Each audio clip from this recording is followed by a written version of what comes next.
ফের কুমির আতঙ্ক ছড়ালো চৈতন্যভূমি প্রাচীন মায়াপুরের বিভিন্ন স্নানের ঘাটে। সন্ধানে বন দপ্তরের কর্মীরা সকাল থেকে দুপুর প্রাচীন মায়াপুর শ্রী চৈতন্য কলোনি সহ বেশ কিছু গঙ্গার ঘাটে দেখা মেলে পূর্ণবয়স্ক এক কুমিরের, এমনটাই দাবি এলাকার স্থানীয় বাসিন্দাদের। ফলে স্থানীয় বাসিন্দাদের পাশাপাশি গঙ্গায় স্নান করতে ভয় পাচ্ছেন তীর্থভূমিতে আসা অসংখ্য পুণ্যার্থী। এরপর বন দপ্তরে খবর দেওয়া হলে দুপুরের পর দুই কর্মী প্রতিটি ঘাটে এসে সন্ধান চালাতে শুরু করেন বলেই জানা গিয়েছে সূত্র মারফত। ব্যাপারটা হচ্ছে নবদ্বীপে বহু দূর দূর থেকে লোকজন আসে, পুণ্যার্থীরা আসে নবদ্বীপে গঙ্গা চান টান করার জন্য। তাতে লোক মুখে শোনা বা কুমির দেখা গেছে, তাতে এখানকার লোক বা বাসিন্দারা সবাই আমরা একটু আতঙ্কিত হই। উল্লেখ্য, এর আগে চলতি বছরে রানীরচড়া গঙ্গার ঘাটের কাছে এবং রানীর ঘাটের মাঝামাঝি জায়গায় স্থানীয় দুই মৎস্যজীবী মাছ ধরতে গিয়ে একটি কুমির দেখতে পান বলে তারা জানান। এরপর মহীশুরা পঞ্চায়েতের মাঝেরচড়া গ্রামে ভাগীরথী নদীতে আবারও একটি কুমিরের দেখা মেলে। সেক্ষেত্রে খবর পেয়ে কৃষ্ণনগর থেকে বন দপ্তরের কর্মীরা এসে খোঁজ তল্লাশি শুরু করেছিলেন, যদিও সে সময় কুমিরটির কোনো সন্ধান পাওয়া যায়নি। তবে তারা খোঁজ তল্লাশি চালাবে বলেই জানিয়েছেন। তবে এই বিষয়ে এলাকার বাসিন্দারা এবং ঘাট পারাপার হওয়া যাত্রীরা রয়েছেন যথেষ্টই আতঙ্কে।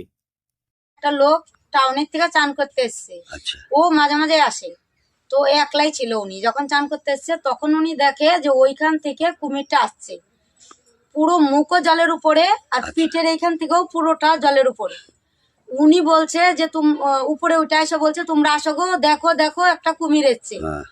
তারপরে আমরা উঠলাম, আমরাও গেলাম, যা দেখলাম হ্যাঁ কুমির যাচ্ছে, ধীরে ধীরে উজিয়ে যাচ্ছে জলের ওইখান থেকে, ওই সিঁড়িঘাটের ওদিকে যাচ্ছে।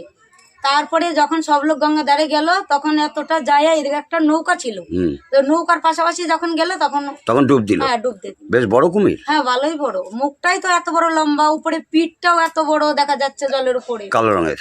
হ্যাঁ কালো রঙের, এতটাই আমরা। এটা কোন ঘাট?